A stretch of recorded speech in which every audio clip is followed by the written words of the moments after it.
አስባችሁ ታውቃላችሁ? ለምን አንዳንድ ሰዎች በምንም አይነት ሁኔታ ውስጥ ራሳቸውን ቢያገኙ ደስተኛነታቸው የማይናጋባቸው እንደሆኑ፣ ሌሎች ደግሞ ገንዘብን፣ ስኬትን ወይም ታዋቂነትን በማሳደድ ለምን ደስታቸውን እንደሚያባክኑ? እውነታው የምትፈልጉትን ሁሉ ማግኘት ማለት በፍጹም ደስተኛ መሆን ማለት አይደለም። ወይም በሌላ አነጋገር የምትፈልጉትን ሁሉ ብታገኙ ደስተኛ ስለመሆናችሁ ማስተማመኛ ሊሰጣችሁ አይችልም። ስለዚህ ዛሬ በዚህ ቪዲዮ መጨረሻ አእምሯችሁን እንደ አዲስ መስመር የምታስይዙበትን የበለጠ ደስተኛና ትርጉም ያለው ህይወት መምራት የሚያስችሏችሁን ልማዶች አንድ በአንድ እንመለከታለን። ቪዲዮውን እስከ መጨረሻ ከተመለከታችሁ ከዛሬዋ ቀን ጀምራችሁ ደስተኛነትን ወደ ህይወታችሁ ማምጣት ትጀምራላችሁ። ብዙዎቻችን የምንሳሳተው ትልቁ ስህተት ደስታን ከኛ ውጭ ካለ ነገር እናገኛለን ብለን ማሰባችን ነው። ትልቅ ደሞዝ፣ ትልቅ ቢዝነስ ማንቀሳቀስ፣ እንከን አልባ ወይም ፐርፌክት ሪሌሽንሺፕ፣ የተሳካ ትዳር ወዘተ። ጥናቶች እንደሚሉት እነዚህ ነገሮች ጊዜያዊ ደስታን መስጠት ይችላሉ። ሳይኮሎጂስቶችም ይህንን ዘ ሄዶኒክ ትሬድሚል ብለው ይጠሩታል። ምን ማለት ነው? የቱንም ያህል ስኬታማ ብንሆንም በስኬታችን ላይ ተመስርቶ የመጣው ደስተኛነታችን የሆነ ጊዜ ላይ ወደ ቦታው ይመለሳል እንደማለት ነው። ለዛ ነው አብዛኛዎቹ የሎተሪ ዕጣ አሸናፊዎች መጀመሪያ አካባቢ የሚኖራቸው ደስታ ከሆነ ዓመት በኋላ እንደ ቀድሞ ደስተኛ ሆነው ማይታዩት። ገንዘብ፣ ስኬት ወይም ሀብት ለደስተኛነታችን ማስተማመኛ ካልሆኑ ታዲያ ምን ሊሆን ይችላል ነው ጥያቄው። ስለዚህ አሁን በሳይኮሎጂ ጥናቶች እንዲሁም በሳይንስ ሪሰርቾች የተረጋገጡ ቀጣይነት ያለው ደስተኛነትን የሚያላብሱ ቁልፍ ልማዶችን አንድ በአንድ እንመለከታለን። እዚህ ቻናል አዲስ ከሆናችሁ ሰብስክራይብ በማድረግ ቤተሰባችን ሁኑ።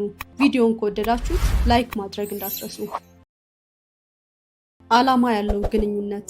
ከሃርቫርድ ዩኒቨርሲቲ የወጣ አንድ ጥናት እርስ በርስ መደጋገፍ ያለበት ጠንካራ ሪሌሽንሺፕ ያላቸው ሰዎች ላይፍ ስፓናቸው ረዥም እንደሆነ ወይም በህይወት የመቆየት ሰፊ እድል ያላቸው የበለጠ ጤናማና ደስተኛ ናቸው ይላል። እዚህ ጋር ጉዳዩ ምን ያህል ጓደኞች አፍርተናል ወይም ምን ያህል ሰዎች በዙሪያችን አሉ አይደለም። ይልቁንም ቅርርባችን ምን ያህል ጥልቅ ነው፣ ግንኙነቱ ምን ያህል ትርጉም ይሰጠናል፣ ምንስ ዓላማ አለበት ነው። ዓላማ ያለው ግንኙነት ሲኖረን ምናልባትም ዓላማው ልጆች ማሳደግ፣ ቢዝነስ መገንባት ወይም ለማህበረሰብ የሚጠቅም ነገር ማበርከት ሊሆን ይችላል። እንደዚህ አይነት ትስስሮች ወይም ግንኙነቶች ለህይወት አቅጣጫ ይሰጣሉ። በሌላ አነጋገር ደስተኛ ያደርጋሉ። ስለዚህ ደስተኛ ህይወት ለመምራት ግንኙነቶቻችሁ ዓላማ ሊኖራቸው ይገባል። አመስጋኝነት በቀላሉ ደስተኛ ከሚያደርጉን ልማዶች መካከል አንዱ ነው። የኒውሮሳይንስ ጥናት የሚለው ቀናችሁን ከመጀመራችሁ አስቀድማችሁ በህይወታችሁ እንድታመሰግኑ የሚያደርጓችሁን ቢያንስ 3 ነገሮች በጽሁፍ ስታሰፍሩ በማያሻማ ሁኔታ አእምሯችሁን ፖዚቲቭ ነገር ላይ ትኩረት እንዲያደርግ መስመር ታስይዙታላችሁ ይላል። ስለዚህ ውሏችሁ የተስተካከለ ይሆናል ማለት ነው። ማደግና መማር። የሰው ልጆች ተፈጥሮ ከእድገት ከመለወጥና መሻሻል ጋር የተቆራኘ ነው፣ ወይም እነዚህን ነገሮች አጥብቆ የሚፈልግ ነው። አዳዲስ ክህሎቶችን ስንማር ወይም ራሳችንን በአዳዲስ ነገሮች ቻሌንጅ ስናደርግ አእምሯችን ዶፓሚንን ያመነጫል፣ ወይም ጥሩ ስሜት እንዲሰማን የሚያደርግ ኬሚካል ይሸልመናል። የደግነት ስራዎች።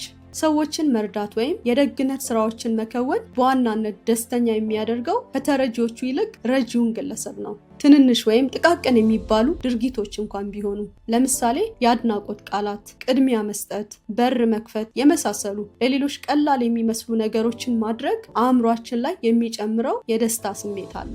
የሳይኮሎጂ ባለሙያዋ ሶኒያ ሉባና ቲሞቿ ከጥናታቸው አንድ አስገራሚ ነገር ይፋ አድርገው ነበር። ይኸውም ደስተኛነትን የምናገኘው 50% ከጄኔቲክሳችን፣ 10% በግላችን ካሉን ነገሮች፣ ለምሳሌ ውጫዊ ገጽታችን፣ ገንዘብ ወይም በዙሪያችን ያሉ ደስተኛ የሚያደርጉን ማንኛውም ነገሮች ሲሆኑ የተቀረው 40% በእኛ ቁጥጥር ስር ያለ እንደሆነ ገልጻለች። ያ ማለት ግማሽ % አካባቢ የሚሆነው ደስተኛነታችን የሚመጣው ከዕለት ተዕለት ምርጫዎች ቻችን፣ ልማዶቻችንና ማይንድ ሴታችን እንደሆነ ነው። ስለዚህ በዚህ መሰረት ከዛሬ ጀምሮ ልንከተላቸው የሚገቡን የደስታ መጠናችንን ከፍ የሚያደርጉልን ልማዶች ምን እንደሆኑ እንመለከታለን።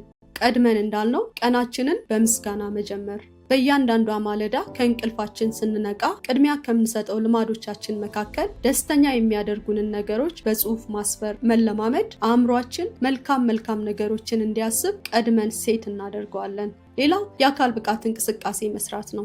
ሰውነታችን የአካል ብቃት እንቅስቃሴ በሚያደርግበት ወቅት አእምሯችን የጭንቀት ስሜትን የሚያረግብ ኢንዶርፊንስ የሚባል ኬሚካል ያመነጫል። ሌላኛው ወዳጅነቶችን ወይም ግንኙነቶችን መፍጠር ነው። ከጓደኞቻችን ጋር መደዋወል ወይም የጋራ ጊዜ ማሳለፍ ስሜታችንን ጥሩ ከሚያደርጉልን ልማዶች መካከል አንዱ ነው። የመጨረሻው መልካም መሆን ወይም መልካም ማድረግ ነው። ለምሳሌ የሆነን ሰው ሻይ መጋበዝ፣ ድንገት መንገድ ላይ ላገኛችሁት ለማታውቁት ሰው እርዳታ መለገስ ወይም ለሰዎች ፈገግ ማለት ትንንሽ ደግነቶች ደስታን ይጨምራሉ።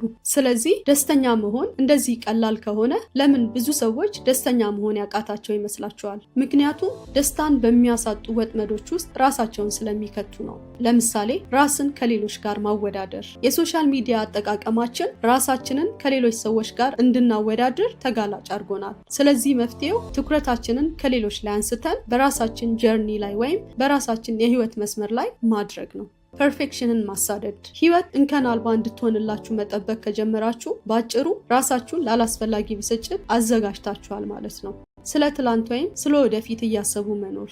ደስታ ያለው ዛሬና አሁን ላይ ብቻ ነው። በትላንት ጸጸት መቆየት ወይም ስለ ነገ መጨነቅ የዛሬ ደስታችንን ይነጥቀናል። ስለዚህ ከእንደዚህ አይነት ደስታን ከሚነጥቁ ልማዶች ራሳችንን በማራቅ ቢያንስ ደስታችንን ባለበት ማቆየት እንችላለን። በመጨረሻም ስለ ሁለት ሰዎች ታሪክ ልንገራችሁና የዛሬውን ቪዲዮ እንቋጫለን። የመጀመሪያው ሰው ትልቅ ስራ አለው፣ ብዙ ገንዘብ አለው፣ እናም የተንጣለለ ቤት ውስጥ ይኖራል። ነገር ግን ሁልጊዜ ራሱን ከሌሎች ከሱ ከሚበልጡ ሰዎች ጋር እያወዳደረ በጭንቀት ይኖራል። ሁለተኛው ሰው ደግሞ መጠነኛ የሚባል ህይወት የሚመራ ሰው ነው። ጊዜውን ከጓደኞቹ ጋር ያሳልፋል። በየሳምንቱ የበጎ አድራጎት ስራዎች ላይ ይሳተፋል። አመስጋኝነትን ፕራክቲስ ያደርጋል። ስለዚህ ትንንሽ በሚባሉ ድርጊቶቹ ደስተኝነትን ይሰበስባል። ከሁለቱ ማን የበለጠ ደስተኛ ይመስላችኋል? ያለ ጥርጥር ሁለተኛው ሰው ነው። ደስታ የምታሳድዱት ነገር አይደለም፣ የምትፈጥሩት እንጂ። ደስታ ከውጭ አይመጣም። አዲስ ስራ በመጠበቅ ወይም ትልቅ ክፍያ በማግኘት። ደስተኝነት ቀን በቀን በምትተገብሯቸው ድርጊቶቻችሁ፣ በምትመሰርቱት ግንኙነቶቻችሁና ማይንድ ሴቶቻችሁ የሚመጣ ነው። ስለዚህ ዛሬ አንድ ቻሌንጅ ልስጣችሁና እንሰነባበት። ከዛሬ ጀምራችሁ ደስተኛ የሚያደርጋችሁን አንድ ልማድ ለራሳችሁ ምረጡ። አመስጋኝነት፣ ደግነት፣ የአካል ብቃት እንቅስቃሴ ወይም ሌላ እናንተ የምትፈልጉትን አንድ ልማድ ምረጡና ለሚቀጥሉት 7 ቀናት ፕራክቲስ አድርጉ። ልዩነቱን ያኔ ታዩታላችሁ። ሰላም ቆዩ።